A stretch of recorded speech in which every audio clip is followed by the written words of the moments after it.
ಆದರೂ ಕೂಡ ನಾವು ಏನೇನೋ ಮಾತಾಡ್ತೇವೆ. ಕೃಷ್ಣ ಅಂತ ಹೇಳಲಿಕ್ಕೆ ಆಗುವುದಿಲ್ಲ, ಹರಿ ಅಂತ ಬಾಯಲ್ಲಿ ಬರುವುದಿಲ್ಲ. ಯಾಕೆ?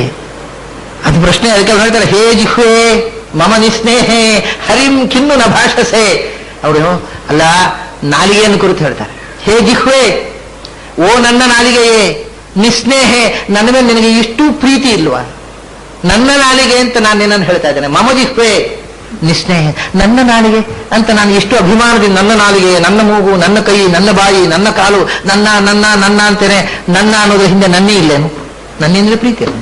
I love it because I say it is mine.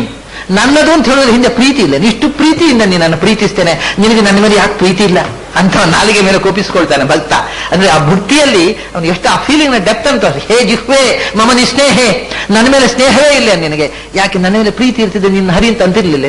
ಯಾಕೆ ಹರಿ ಅನ್ನೋದಿಲ್ಲ? ಯಾಕೆ ಕೃಷ್ಣ ಅನ್ನೋದಿಲ್ಲ? ಯಾಕೆ ವಾಸುದೇವ ಅನ್ನೋದಿಲ್ಲ? ಯಾಕೆ ನಾರಾಯಣ ಅನ್ನೋದಿಲ್ಲ? ನನ್ನ ಮೇಲೆ ನಿನಗೆ ಪ್ರೀತಿ ಇಲ್ಲ. ನಾನು ಹಾಳಾಗಬೇಕು ಅಂತ ನೀನು ಉದ್ದೇಶ ಪಡ್ತೀಯನು? ನನಗೆ ಒಳ್ಳೇದಾಗಬೇಕು ಅಂತಿದ್ರೆ ಯಾಕೆ ನಾಲಿಗೆಯಲ್ಲಿ ನೀನು ಅನ್ನೋದಿಲ್ಲ? ನನ್ನ ನಾಲಿಗೆ ಅಂತ ನಾನು ನಿನ್ನನ್ನು ಎಷ್ಟು ಪ್ರೀತಿಸ್ತೇನೆ, ನೀನು ನನ್ನ ಮೇಲೆ ಪ್ರೀತಿ ಇದ್ದರೆ ನನಗೋಸ್ಕರ ನಾಲಿಗೆಯಲ್ಲಿ ನೀನು ನಾರಾಯಣ ಹರಿ ಕೃಷ್ಣ ಅಂತ ಉಚ್ಚಾರ ಮಾಡಬಾರ್ದಿತ್ತೇನು? ಹೇ ಜಿಹ್ವೆ ಮಮ ನಿಸ್ನೇಹೆ, ಮಮ ಜಿಹ್ವೆ ನಿಸ್ನೇಹೆ, ನಾನು ನಿನ್ನನ್ನು ಸ್ನೇಹ ಮಾಡಿದೆ, ನಿನಗೆ ನನ್ನ ಮೇಲೆ ಪ್ರೀತಿಯೇ ಇಲ್ಲ. ಯಾಕೆಂದ್ರೆ ಹರಿಯಂ ಕಿನ್ನು ನ ಭಾಷಸೆ, ಯಾಕೆ ಹರಿ ಹರಿ ಅಂತ ಅನ್ನೋದಿಲ್ಲ ನೀನು? ಆಕ್ಷೇಪ ಮಾಡಿದರೆ ಕೇಳುತ್ತಾ ಅದು ರಮಿಸಬೇಕು ಅಲ್ಲ.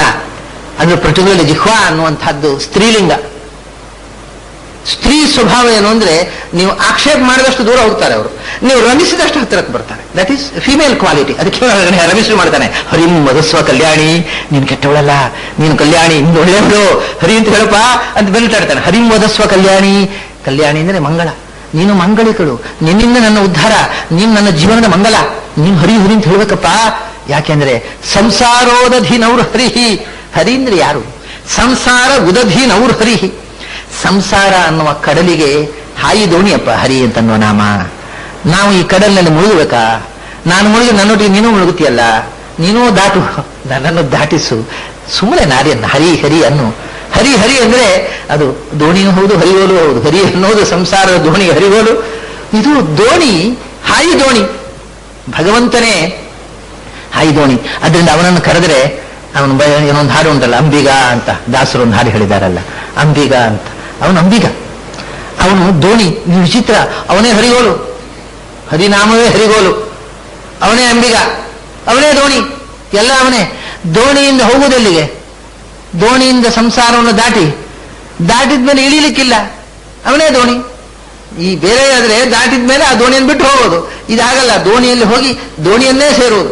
ವಿಚಿತ್ರವಾಗಿರತಕ್ಕಂಥ ದೋಣಿ ಇದು. ಕೊನೆಗೆ ಅವನನ್ನೇ ಹೋಗಿ ಸೇರ್ಲಿಕ್ಕೆ ಅವನೇ ದಾಟಿ ಹಾಯಿ ದೋಣಿ. ಕಡಲು ದಡ ಹಾಯಿಸಬೇಕು, ಅವನ ಮತ್ತೆ ದಡ ಹಾಯದ ಮೇಲೆ ಹೋಗಿ ಸೇರುವುದಲ್ಲಿಗೆ ಅವನನ್ನೇ ಹೋಗಿ ಆ ದೋಣಿಯನ್ನೇ ಸೇರುವುದಕ್ಕೋಸ್ಕರ. ಅಂಥ ವಿಚಿತ್ರವಾದಂಥ ನೌಹು ಹರಿಹಿ, ಸಂಸಾರ ಉದಧಿ ನೌರು ಹರಿಹಿ, ಅಸಾರೇ ಖಲು ಸಂಸಾರೇ ಸಾರಾತ್ ಸಾರತರೋ ಹರಿಹಿ, ಪುಣ್ಯಹೀನಾ ನವಿಂದಂತಿ ಸಾರಂಗಾಶ್ಚ ಯಥಾಜಲಂ. ಇದೆಲ್ಲ ಬೇರೆ ಬೇರೆ ಕಡೆಗಳಲ್ಲಿ ಬಂದದ್ದು. ಈಗ ಇದು ಒಂದು ನಾಲಿಗೆಯ ಬಗ್ಗೆ ಅಣಕವಾಡಿದ್ದು, ನಾಲಿಗೆಯನ್ನ ಪ್ರೀತಿಯಿಂದ ಬೈದ, ಇದು ಒಬ್ಬ ಸಾಧಕ. ಇನ್ನೊಂದು ಕಡೆ ಬಂದಿರತಕ್ಕಂಥದ್ದು ಅಸಾರೇ ಖಲು ಸಂಸಾರೇ, ಹೆಸರು ಸಂಸಾರ ಅಂತ. ಆದರೆ ಸಂಸಾರ ಇಲ್ಲ. ಯಾಕಂದ್ರೆ ಅದು ಗ್ರಹಗಳಲ್ಲಿ ಮಂಗಳ ಅಂತ, ಅದು ಅಮಂಗಳ ಗ್ರಹ. ಅಮಂಗಳ ಗ್ರಹಕ್ಕೆ ಮಂಗಳ ಅಂತ ಹೆಸರು. ಹಾಗೆ ಅಸಾರವಾದ ಸಂಸಾರಕ್ಕೆ ಹೆಸರು ಸಂಸಾರ ಅಂತ. ಸಂಸಾರ, ದಟ್ ಈಸ್ ನಾಟ್ ಈವನ್ ಸಂಸಾರ, ಸ್ವಲ್ಪ ಸಾರವೂ ಇಲ್ಲ. ದರ್ ಇಸ್ ನೋ ಸಾರ at all, but we call it ಸಂಸಾರ ಅಂತ ತಮಾಷೆ ಮಾಡ್ತಾರೆ. ಅಸಾರೇ, ಸಾರ ಇಲ್ಲದ್ದು ಸಂಸಾರ ಅಂತ ಕರಿತೇವೆ ನಾವು. ಸಂಸಾರ ಅಂದ್ರೆ ಪೂರ್ಣ ಪ್ರಮಾಣದಲ್ಲಿ ಸಾರ ಇರುವಂಥದ್ದು ಅಂತ ಅರ್ಥ. ಸಮೀಚೀನವಾದ ಸಾರ. ಸಂಸಾರ ಯಾರು? ಭಗವಂತ ಸಂಸಾರ. ಇದು ಹೇಗೆ ಸಂಸಾರ ಆಗೋದು? ನಾವು ಅಸಾರವನ್ನ ಸಂಸಾರ ಅಂತ ಕರೆದು ನಿಜವಾದ ಸಾರವನ್ನ ಸಸಾರ ಮಾಡ್ತಾ ಇದ್ದೇವೆ. ನೋಡಿ, ಅಲ್ಲಿಯೂ ಅಷ್ಟೇ ಸಸಾರ ಮಾಡುದು. ಸಸಾರ ಅಂದ್ರೆ ಸಾರ ಉಳ್ಳದ್ದು, ಅದು ಸಸಾರ ಆಗೋದು ಹೇಗೆ? ಅಸಾರ ಸಸಾರ ಆಗೋದು. ಸಸಾರ ಅನ್ನೋ ಶಬ್ದಕ್ಕೆ ಸಂಸಾರ ಅನ್ನೋ ಶಬ್ದಕ್ಕೆ ಎಲ್ಲ ಅಪಾರ್ಥ ಮಾಡಿಬಿಟ್ಟಿದ್ದೇವೆ. ಸಸಾರ ಅಂದ್ರೆ ಸಾರವತ್ತಾದ್ದು ಅಂತ, ಅದು ಸಸಾರ ಅಂದ್ರೆ ಸಾರ ಇಲ್ಲದ್ದು ಅಂತ, ತಿರಸ್ಕಾರ ಮಾಡುವಂಥದ್ದು ಅಂತ ಅರ್ಥ ಬಂತು. ಸಂಸಾರ ಅಂದ್ರೆ ಸಾರ ಉಳ್ಳದ್ದು ಅಂತ, ಅದು ಅಸಾರ ಅನ್ನೋ ಅರ್ಥದಲ್ಲಿ ಬಳಸೋದು. ಎಲ್ಲ ಅರ್ಥ ಬೇರೆ ಆಗಿಬಿಟ್ಟಿದೆ ನಮ್ದು. ಸಾರ ಅಂತಂದ್ರೆ ಅಸಾರ ಅಂತ ಇಟ್ಕೊಂಡ್ಬಿಟ್ರೆ ಸಸಾರ ಸಂಸಾರ ಎಲ್ಲ ಅರ್ಥ ಬಂದು. ಸಾರ ಅಂದ್ರೆ ಅಸಾರ, ಹೇಗಾದ್ರೆ ಮಂಗಳ ಅಂದ್ರೆ ಅಮಂಗಳ. ಹಾಗೆ ನಮ್ದು ಅಮಂಗಳವಾದ ವಾರಕ್ಕೆ ಮಂಗಳವಾರ ಅಂತ ಹೆಸರು. ಅಮಂಗಲಂ ಮಂಗಲಂ ಬ್ರೂಯಾತ್. ಹಾಗೆ ಅಸಾರಂ ಸಸಾರಂ ಬ್ರೂಯಾತ್. ಅಸಾರೇ ಖಲು ಸಂಸಾರೇ, ನಿಜವಾಗಿ ಸಂಸಾರ ಅಂದ್ರೆ ಯಾವ ಸಾರವೂ ಇಲ್ಲ. ಯಾಕೆಂದ್ರೆ ಸಾರ ಅಂದ್ರೆ ಯಾವುದು? ಜೀವನದಲ್ಲಿ ಸಾರ ಯಾವುದು ಅಂದ್ರೆ, ಸಾರ ಅಂದ್ರೆ ಅದು ಇಂಗ್ಲಿಷ್ನ ಸಾರೋ ಅಲ್ಲ, ಅದಕ್ಕೆ ವಿರುದ್ಧವಾದ ಸಾರ. ವಿಚ್ ಈಸ್ ನಾಟ್ ಸಾರೋ ಅದು ವಿಚ್ ಈಸ್ ಬ್ಲಿಸ್. ಆನಂದ ಜೀವನದ ಸಾರ. ಸಾರೋ ಈಸ್ ನಾಟ್ ಸಾರ. ಜೀವನದಲ್ಲಿ ನಮಗೆ ಅಸಾರ ಯಾವುದಂದ್ರೆ ಸಾರೋ, ದುಃಖ ಅನ್ನೋದು ಅಸಾರ, ಸುಖ ಅನ್ನೋದು ಸಾರ. ಅಂದ್ರೆ ಸಾರ ಅಂದ್ರೆ ಸಾರಹ ಆನಂದ ರೂಪತಃ. ಸಾರ ಅಂದ್ರೆ ಆನಂದ ಸ್ವರೂಪ ಅಂತ ಅರ್ಥ. ಅದನ್ನ ಸಾರ ಅಂದ್ರೆ ಆನಂದ, ಸಸಾರ ಅಂದ್ರೆ ಸಂಸಾರ ಅಂದ್ರೆ ಪೂರ್ಣ ಆನಂದ ಉಳ್ಳದ್ದು ಅಂತ. ಹಾಗಾದ್ರೆ ಮೋಕ್ಷ ಮಾತ್ರ ಸಂಸಾರ ಆಗುವುದು ಸಾಧ್ಯ. ಸಂಸಾರ ಸಂಸಾರ ಅಲ್ಲ, ಮೋಕ್ಷ ಸಂಸಾರ ಹೌದು. ಯಾಕಂದ್ರೆ ಸಂಸಾರ ಅಂದ್ರೆ ಪೂರ್ಣ ಪ್ರಮಾಣದ ಆನಂದ, ಸಾರ ಅಂದ್ರೆ ಆನಂದ. ಸಾರ ಆನಂದ, ಇಲ್ಲಿ ಆನಂದ ಇಲ್ಲ. ಇದು ಸಂಸಾರ ಆಗುವುದು ಹೇಗೆ? ಇದು ಅಸಾರ, ಆನಂದ ಇಲ್ಲದ ಸ್ಥಿತಿ. ಮತ್ತೆ ಆನಂದ ಇಲ್ಲೇನಿಲ್ಲ ಅಂದ್ರೆ ಅದನ್ನ ಬೇರೆ ಕಡೆ ಹೇಳಿದ್ದನ್ನ ನಾನು ನೆನಪಿಸ್ತಾ ಇದ್ದೇನೆ ನಮಗೆ. ಹಿಂದೆ ನಾನು ಇಲ್ಲೇ ಹೇಳಿದ್ದೆ, ಭಾಗವತಲ್ಲಿ ಹೇಳ್ತಾರೆ ಆನಂದ ಅಂತ. ಆನಂದಕ್ಕೆ ಪ್ರೆಸೆಂಟ್ ಟೆನ್ಸ್ ಇಲ್ಲ ಅಂತ. It has past tense or it has future tense, it has no present tense ಅಂತ. ಆನಂದ ಅನ್ನೋ ಎಕ್ಸ್ಪೀರಿಯನ್ಸು ನಾವು ಆನಂದ ಅಂತ ಯಾವ ಕ್ಷಣ ಅಂತ ಹೇಳುವಾಗ ಅದು ಪಾಸ್ಟ್ ಆಗಿರುತ್ತೆ. ಅಲ್ಲ, ಒಂದು ನಮ್ಮ ಆನಂದ ಅಂತಂದ್ರೆ ಹಿಂದೆ ನಾವು ಅನುಭವಿಸಿದ್ದನ್ನ ಹೇಳುವ ಆನಂದ. ಹಿಂದಿನ ನೆನಪು ಉಂಟಲ್ವಾ, ದಟ್ ಈಸ್ ಆನಂದ. ಯಾವುದದು ನೆನಪು ಅನ್ನೋದು ಸುಖದ ನೆನಪಲ್ಲ, ದುಃಖದ ನೆನಪು ಕೂಡ ಆನಂದ. ಒಂದು ಆಕ್ಸಿಡೆಂಟ್ ಆಯಿತು, ಆಕ್ಸಿಡೆಂಟ್ ನಲ್ಲಿ ಇವನು ಬಿದ್ದು ಕೈಗಾಲು ಮುರ್ಕೊಂಡ, ಆಸ್ಪತ್ರೆಯಲ್ಲಿ ಮತ್ತೆ ಪುನಃ ಬ್ಯಾಂಡೇಜ್ ಹಾಕಿದ್ರು, ಕಾಲು ಗಟ್ಟಿ ಆಯಿತು. ಅವನು ಹೇಳ್ತಾನೆ ಆಕ್ಸಿಡೆಂಟ್ ಆಗಿ ಕಾಲು ಗುಣ ಆಯ್ತರಿ, ಅದು ಖುಷಿ ಅವನಿಗೆ. ಅದು ಆ ದುಃಖದ ನೆನಪುಂಟಲ್ಲ, ಅದು ಗುಣ ಆದ ಮೇಲೆ ಖುಷಿ, ಅದು ಆನಂದ. ಹಿಂದಿನ ಪಾಸ್ಟಿನ ಅದನ್ನ ರಿಕಲೆಕ್ಷನ್ ಆಫ್ ದ ಪಾಸ್ಟ್, ಅದರಲ್ಲಿ ಆಗಿರತಕ್ಕಂಥದ್ದನ್ನು ತಾನು ಪಾರಾದ ದುಃಖದಿಂದ ಪಾರಾದದ್ದನ್ನು ನೆನಪಿಸಿಕೊಳ್ಳುವುದು ಆನಂದ. ಸೊ ನಮ್ಮ ಆನಂದಕ್ಕೆ ಪಾಸ್ಟ್ ಟೆನ್ಸ್ ಇದೆ, ಹಿಂದಿನದನ್ನು ನೆನಪು. ಆಮೇಲೆ ಇನ್ನು ಫ್ಯೂಚರ್ ಟೆನ್ಸ್ ಏನು ಅಂದ್ರೆ ಮುಂದೆ, ನಾಳೆ ನಾಳೆ ನನಗೆ ಮದುವೆ ಆಗುತ್ತೆ, ಆಮೇಲೆ ಸುಖ ಸಿಗುತ್ತೆ, ನಿರೀಕ್ಷೆ ಆನಂದ. ಅದು ಸಿಗೋದೇನು ಅದನ್ನು ಅಂದ್ರೆ ಆನಂದದ ನಿರೀಕ್ಷೆ ಮತ್ತು ಭೂತಕಾಲದ ನೆನಪು, ಇಷ್ಟೇ ಆನಂದ ಅಂತಂದ ಲೈಫ್ನಲ್ಲಿ. ಅದಕ್ಕೆ ಆನಂದಕ್ಕೆ ಪ್ರೆಸೆಂಟ್ ಟೆನ್ಸ್ ಇಲ್ಲ ಅಂದು. ಪ್ರೆಸೆಂಟ್ ನಲ್ಲಿ ಯಾವಾಗ ಇದು ಆನಂದ ಅಂತ ಹೇಳೋಷ್ಟೇ ಪಾಸ್ಟ್ ಟೆನ್ಸ್ ಆಗಿರ್ತದೆ. ಸೊ ನಿಜವಾಗಿ ಪಾಸ್ಟ್ ಟೆನ್ಸು ಮತ್ತು ಫ್ಯೂಚರ್ ಟೆನ್ಸಿನ ಮೀಟಿಂಗ್ ಪಾಯಿಂಟ್ ಅನ್ನು ಪ್ರೆಸೆಂಟ್ ಟೆನ್ಸ್ ಅನ್ನೋದು. ಪ್ರೆಸೆಂಟ್ ಟೆನ್ಸ್ ಏನಿಲ್ಲ, ನಮಗೆ ಪ್ರೆಸೆಂಟ್ ಟೆನ್ಸ್ ಇಲ್ಲ ಆನಂದಕ್ಕೆ. ಮತ್ತೇನಂದ್ರೆ ಪ್ರೆಸೆಂಟ್ ಟೆನ್ಷನ್ ಇರೋದು. Tension is present, but bliss are with ಇದು ಇಲ್ಲ. ಅದಕ್ಕೆ pleasure has no present tense. ಅದಕ್ಕೆ ಪಾಸ್ಟ್ ಟೆನ್ಸ್ ಇದೆ, ಫ್ಯೂಚರ್ ಟೆನ್ಸ್ ಇದೆ. ನಿರೀಕ್ಷೆ, ಆನಂದದ ನಿರೀಕ್ಷೆ ಆನಂದ ಹೊರತು ಆನಂದದ ಅನುಭವ ಆನಂದ ಅಲ್ಲ. ಆನಂದದ ಅನುಭವ ಆಗ್ತಾ ಆಗ್ತಾ ಇಷ್ಟೇಯೋ ಅಂತ ಕಣ್ಣು ಶುರುವಾಗುತ್ತೆ. ನಿರೀಕ್ಷೆಯಲ್ಲಿರುವ ಆನಂದ ಅನುಭವದಲ್ಲಿಲ್ಲ.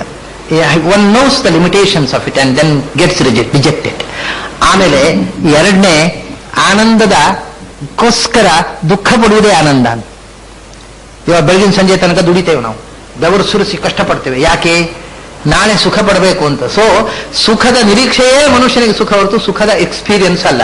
ನಾಳೆ ಸುಖ ಪಡಬೇಕು ಅಂತ ಬೆಳಗಿನ ತನಕ ಸಂಜೆ ತನಕ ಒದ್ದಾಡೋದು, ಕಷ್ಟಪಡೋದು, ದುಡಿಯೋದು ಆನಂದ ಅವನಿಗೆ. ಯಾಕೆಂದ್ರೆ ಈಗ ಕಷ್ಟಪಟ್ಟರೆ ನಾಳೆ ಸುಖ ಪಡ್ಲಿಕ್ಕಾಗತ್ತೆ, ಆ ನಾಳೆ ಸುಖ ಪಡ್ಲಿಕ್ಕಾಗತ್ತೆ ಅನ್ನುವ ಭ್ರಮೆಯೇ ಸುಖ ಹೊರತು ಇವತ್ತು ಸುಖ ಪಡೋದಿಲ್ಲ ಅವನು. ಇವತ್ತು ಒದ್ದಾಡ್ತಾನೆ ಬೆಳಗಿನ ಸಂಜೆ ತನಕ, ನಾಳೆ ಸುಖ ಪಡಬೇಕು ಅಂತ. ನಾಳೆ ಸುಖ ಪಡ್ತಾನ? ನಾಳೆ ಒದ್ದಾಡ್ಬೇಕ್ರಿ, ನಾಡಿದ್ದು ಸುಖವಾಗಿರ್ಬೇಕಲ್ಲ ಅಂತ. ಹೀಗೆ ಪ್ರತಿ ದಿವಸವೂ ಸುಖವನ್ನ ನಾಳೆಗೆ ಪೋಸ್ಟ್ಪೋನ್ ಮಾಡಿ ಪ್ರೆಸೆಂಟ್ ಟೆನ್ಸ್ ನಲ್ಲಿ ದುಃಖವನ್ನು ಅನುಭವಿಸಿ ಒಂದು ದಿವಸ ಆ ನಾಳೆ ಬರುವ ಮುಂಚೆ ಕಣ್ಣು ಮುಚ್ಚುವುದಕ್ಕೆ ಬದುಕು ಅಂತ ಹೆಸರು. ಸೊ ನಾವು ಯಾವಾಗಲೂ ಸುಖವನ್ನ ಪೋಸ್ಟ್ಪೋನ್ ಮಾಡಿಕೊಂಡು ಸುಖಕ್ಕೋಸ್ಕರ ಕಷ್ಟಪಡ್ತಾರೆ. This is life. ಇದು ನಂಬರ್ 2 ಅಸಾರೆ. ಮೂರನೇದ್ದೇನು ಅಂತಂದ್ರೆ, ಇನ್ನೊಂದು ಏನಂದ್ರೆ ಟ್ರಾನ್ಸ್ಫರ್ ಆಫ್ ದುಃಖ ಇಸ್ ಸುಖ. ಇದು ಇನ್ನೊಂದು 3 ಥರ ಹೇಳ್ತಾರೆ ಶಾಸ್ತ್ರಕಾರರು. ದುಃಖ ಆಗ್ತಾ ಇರುತ್ತೆ, ಸಾಮಾನು ಹೊತ್ಕೊಂಡು ಹೆಗಲಲ್ಲಿ ದುಃಖ ಆಗ್ತಾ ಇರುತ್ತೆ, ಸಾಮಾನು ಹೊತ್ಕೊಳ್ತಾನೆ, ಭಾರಿ ಕಷ್ಟ ಆಯ್ತು, ನೋವು ಶುರುವಾಯ್ತು, ಹೆಗಲು ನೋವು ಎದ್ದು ಹೋಯ್ತು, ಸಾಮಾನು ಹೊತ್ಕೊಂಡು ಅದು ಹಿಂದಿನ ಕಾಲದಲ್ಲಿ. ಯಾಕಂದ್ರೆ ಅದು ಸ್ವಲ್ಪ ಹಣಕ್ಕೆ ಗೋಣಿಚೀಲ ತುಂಬಾ ಸಾಮಾನು ಸಿಗ್ತಿತ್ತು. ಈಗ ಗೋಣಿಚೀಲದಲ್ಲಿ ಹಣ ಹಿಡ್ಕೊಂಡಾಗ ಬರುವ ಸಾಮಾನು ಸ್ವಲ್ಪ ದೊಡ್ಡದು ನೋವು ಆಗುವುದಿಲ್ಲ. ಅದು ಹಿಂದಿನ ಕಾಲ ನೋವು ಆಗ್ತಿತ್ತು, ಹೆಗಲಲ್ಲಿ ಸಾಮಾನಿಗೆ ಹಾಕೊಂಡು ನೋವಾದ ತಕ್ಷಣ ಏನು ಮಾಡುವುದು? ನೋಡಂತ ತೆಗೆದು ಈಚೆ ಹೆಗಲ, ಅಯ್ಯಪ್ಪ ಖುಷಿ ಆಯ್ತು ಅಂತ ಆನಂದ ಆದ್ದಲ್ಲ, ಈ ದುಃಖ ಇಲ್ಲಿಗೆ ಟ್ರಾನ್ಸ್ಫರ್ ಆಯ್ತು. ಈ ದುಃಖವನ್ನು ಇಲ್ಲಿಗೆ ಟ್ರಾನ್ಸ್ಫರ್ ಆದನ್ನು ನಾವು ಸುಖ ಅಂತ ಭ್ರಮಿಸಿದೆವು. ಸೊ ದುಃಖದ ಬದಲಾವಣೆಯನ್ನು ಸುಖ ಅಂತ ಭ್ರಮಿಸಿದೆವು, ದುಃಖದ ನಿರೀಕ್ಷೆಯನ್ನು ಸುಖ ಅಂತ, ಸುಖಕ್ಕೋಸ್ಕರ ದುಃಖ ಪಡುವುದನ್ನು ಸುಖ ಅಂತ ಭ್ರಮಿಸಿದೆವು. This is life. ನಿಜವಾಗಿ ಸುಖ ಪಡುವುದು ಮನುಷ್ಯ ಬಹಳ ಕಡಿಮೆ. ಅದರಿಂದ ಸಂಸಾರ ಅಂತಂದ್ರೆ ಆಲ್ಮೋಸ್ಟ್ ದುಃಖ ಮತ್ತು ಭಯ. ಸಂಸಾರ ಅಂದ್ರೆ ಭಯ ಅನ್ನೋದು ದುಃಖದೇ ಒಂದು ರೂಪ ಅಲ್ವಾ? ದುಃಖದ ಪೂರ್ವಸ್ಥಿತಿ ಭಯ. ಭಯ ಅನ್ನುವುದು ದುಃಖದ ಒಂದು ರೂಪಾಂತರ, ಪೂರ್ವಸ್ಥಿತಿ, ದುಃಖದ ಪೂರ್ವಾವಸ್ಥೆ. ದುಃಖ ಬರುತ್ತೆ ಅಂತ ಹೆದರಿಕೆ ಆಗುದು ಇವನಿಗೆ. ಅದು ದುಃಖದ ನಿರೀಕ್ಷೆಯೇ ಭಯ. ಅದು ಜೀವನದುದ್ದಕ್ಕೂ ಸಾವಿರ ಭಯಗಳು. ಇದ್ದ ಭಯಗಳ ಜೊತೆಗೆ ಕೆಲವು ಇಲ್ಲದ ಭಯಗಳನ್ನು ಹುಟ್ಟಿಸಿಬಿಡ್ತಾರೆ ನಮ್ಮ ಪಂಡಿತರು. ಹಾಗೆ ಮಾಡಿದರೆ ತಪ್ಪು, ಹೀಗೆ ಮಾಡಿದ ತಪ್ಪು, ಮತ್ತೊಂದಿಷ್ಟು ಭಯಗಳು ಸೇರಿಬಿಟ್ಟವು. ಹೆಣ್ಮಕ್ಳು ಓಂಕಾರ ಹೇಳಿದರೆ ತಪ್ಪು, ಎದ್ರೆ ತಪ್ಪು, ಕೂತರೆ ತಪ್ಪು, ಮತ್ತಷ್ಟು ಭಯಗಳು ಸೇರಿದವು, ಮತ್ತಷ್ಟು ದುಃಖ. ಶಾಸ್ತ್ರ ಓದಿ ಇನ್ನಷ್ಟು ದುಃಖ ಪಾಪ ಹೆಣ್ಮಕ್ಳಿಗೆ. ಯಾಕೆಂದ್ರೆ ಭಯ, ಭಯ ದುಃಖ ಇದೇ ಜಾಸ್ತಿ ಆದದ್ದು ಒಟ್ಟಿಗೆ.